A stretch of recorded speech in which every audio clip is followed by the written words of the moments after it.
اللہ تعالیٰ کا قرآن کہتا ہے فلما اسلما دونوں تیار ہو گئے اس بات پر، اللہ اکبر کبیرہ، دونوں تیار ہو۔ یہ بات مبنی بر حقیقت ہے کہ کوئی بھی انسان، کوئی بھی ملک، کوئی بھی فرد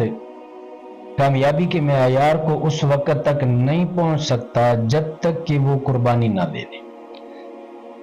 آج تک کوئی بھی انسان، کوئی بھی ملک، کوئی بھی مملکت کا سربراہ یا کسی شہر اور قبیلے کا سربراہ اس وقت تک یہ دعویٰ نہیں کر سکتا میں نے قربانی نہیں دی،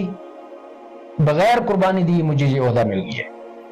کوئی دعویٰ نہیں کر سکتا۔ چھوٹا سا چھوٹا عہدہ بھی کسی کو اگر ملا ہو نا، چھوٹی سی چھوٹی کامیابی بھی اگر کسی کو ملی ہوگی تو اس نے قربانی اس کے اندر ضرور دی ہوئی ہوگی۔ اس کے پس منظر کے اندر آپ دیکھ لیں، اس نے قربانی دی ہوئی ہوگی، تب اس کو یہ معیار ملا ہے، تب اس کو یہ کامیابی ملی ہے، ورنہ بغیر قربانی دیے انسان کو اس کا مقصد حاصل نہیں ہو سکتا۔ کسی بھی چیز کا انسان اگر ارادہ کرتا ہے تو اس کو بغیر قربانی کے حاصل نہیں کر سکتا۔ خواہ وہ استاد بننا چاہتا ہو، اس کے لیے بھی قربانی دینی پڑے گی،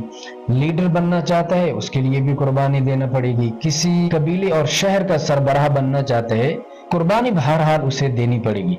اصل میں جو شخص یہ دعویٰ کرتا ہے نا کہ میں بغیر کسی محنت کے، بغیر کسی قربانی کے یہاں تک پہنچا ہوں، اس نے قربانی کے فلسفے کو سمجھا ہوا نہیں ہوتا۔ بھی قربانی اصل میں کہتے کسے؟ عمومی طور پر یہ لوگ سمجھتے ہیں کہ 10 ذی الحجہ کو بھیڑ، بکری اور اونٹ کی گردن پر جو چھری چلائی جاتی ہے نا، اور اس کے بعد اس کے گوشت کو فریزر کیا جاتا ہے پیٹ کے اندر یا فریج کے اندر، اصل میں وہ قربانی ہے۔ ہم نے یہ سمجھا ہوا ہے کہ جانور کی گردن پر چھری چلا دینا یہ قربانی ہے، حالانکہ اس کے علاوہ بھی بہت ساری چیزیں ہیں جن کی انسان قربانی دیتا ہے۔ قربانی بہرحال انسان کو دینی پڑتی ہے، تب انسان کامیابی کے معیار کو پہنچتا ہے۔ حتیٰ کہ دن کے اندر آپ 3 وقت اگر روٹی کھا رہے ہوتے ہیں نا، تو آپ کو اس کے لیے بہت ساری قربانیاں دینی پڑتی ہیں، تب آپ کو جا کر کھانا ملتا ہے۔ اگر آپ قربانی نہیں دیتے تو آپ کھانا بھی نہیں کھا سکتے۔ آپ اس قربانی کی فلسفے کو آپ اس طرح سمجھ سکتے ہیں کہ قربانی صرف یہ نہیں ہے کہ آپ جانور کے گردن پر 10 ذی الحجہ کو چھری چلا دیں، یہ قربانی نہیں ہے کہ آپ نے جانور کو ذبح کیے ہے۔ آپ نے اگر کسی چیز کو حاصل کرنے کے لیے وقت لگایا ہے تو وقت کی قربانی آپ نے دی ہے۔ آپ نے علم کی قربانی دینی ہوتی ہے، آپ نے جان کی قربانی دینی ہوتی ہے، آپ نے مال کی قربانی دینی ہوتی ہے۔ ان سب چیزوں کو آپ قربان کرتے ہیں، تب آپ کو جا کر وہ مطلوبہ چیز ملتی ہے۔ یعنی کہ اگر آپ کھانا کھا رہے ہیں نا، تو اس کے لیے پہلے آپ نے پیسہ خرچ کیا ہے، آٹا لے آئے ہیں، سبزی لے آئے ہیں، ترکاریاں لے آئے ہیں، پھر اس کو پکانے کے اندر آپ نے وقت کو صرف کیے ہے، وقت کو قربان کیے ہے۔ آپ اگر سبزی لے آتے ہیں نا گھر کے اندر اور بیگم کو کہیں بھی روٹی پکا دو، بیگم کہیں میرے پاس تو وقت ہی نہیں ہے، تو آپ کیسے کھانا کھا سکتے ہیں؟ بیگم وقت کی قربانی دے گی، اگر وہ وقت کی قربانی نہیں دے گی تو آپ کو وقت کی قربانی دینا پڑے گی، تب آپ جا کر وہ کھانا کھا سکتے ہیں۔ آپ پیسوں کی قربانی نہیں دیتے، کیسے آپ سبزی لے آئیں گے، کیسے آپ آٹا لے آئیں گے؟ تو ایک معمولی سی چیز جو انسان دن میں 3 مرتبہ استعمال کرتا ہے، کھانا بغیر قربانی کے انسان حاصل نہیں کر سکتا، اس کے لیے قربانی ضروری ہوتی ہے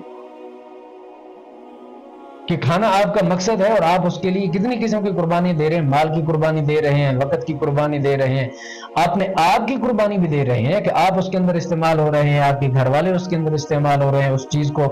بنانے میں، سالن بنانے میں، سبزی پکانے میں، روٹی پکانے میں نفس خرچ ہو رہا ہے نا، جان آپ لگا رہے ہیں، تو آپ نے کتنی چیزوں کی قربانی دی ہے، تب جا کر آپ کو کھانا ملا ہے، آپ کو اپنا مقصد ملا ہے۔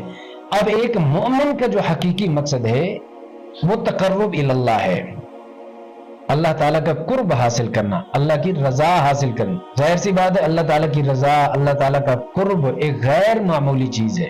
جب معمولی چیز کے لیے آپ اتنی بڑی قربانیاں دے رہے ہیں تو غیر معمولی چیز کے لیے آپ کو کتنی بڑی قربانی دینی پڑے گی، یہ صرف میں اور آپ سوچ سکتے ہیں۔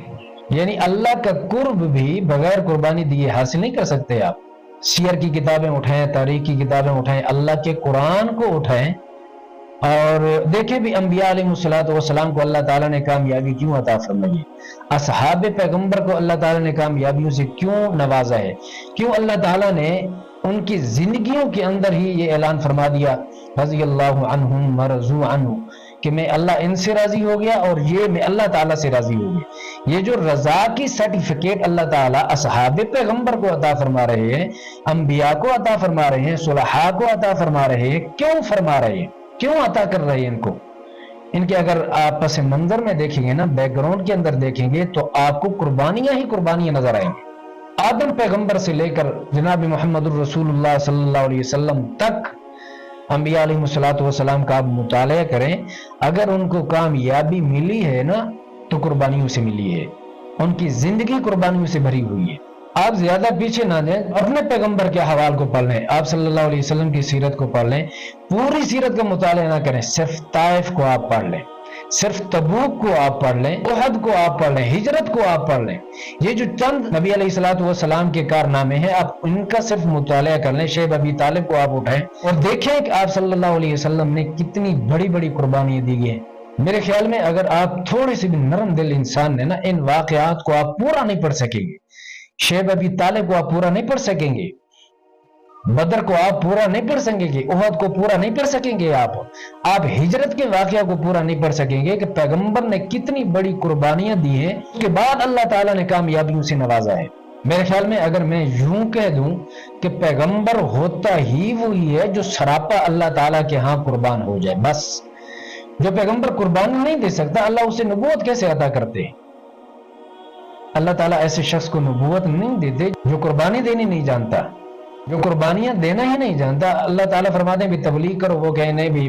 میرا تو سونے کا وقت ہے، میں سوؤں گا، مرضی آئے گی تو تبلیغ کروں گا ورنہ سوا پڑاؤں، میرا تو فلاں کام ہے، میں پہلے اس کو کروں گا پھر آپ کا کام کروں گا۔ اگر ایسا بھی بندہ ہوتا جیسے آج ہماری کیفیت ہے، ہمیں اگر کوئی نماز کا کہتا ہے، روزے کا کہتا ہے، کوئی بھی دین اسلام کی طرف توجہ دلانا چاہتا ہے نا کوئی بندہ، تو ہم کہتے ہیں یار ہم اپنا کام کر لیں، پھر بعد کے اندر وہ دیکھیں گے، نماز بھی دیکھ لیں گے، روزہ بھی دیکھ لیں گے، ابھی بہت ساری زندگی پڑی ہے۔ وہ بھی ہم جیسے ہی انسان تھے، جیسے کہ نبی علیہ الصلوۃ والسلام نے خود فرمایا ما انا الا بشر مثلکم، میں تم جیسا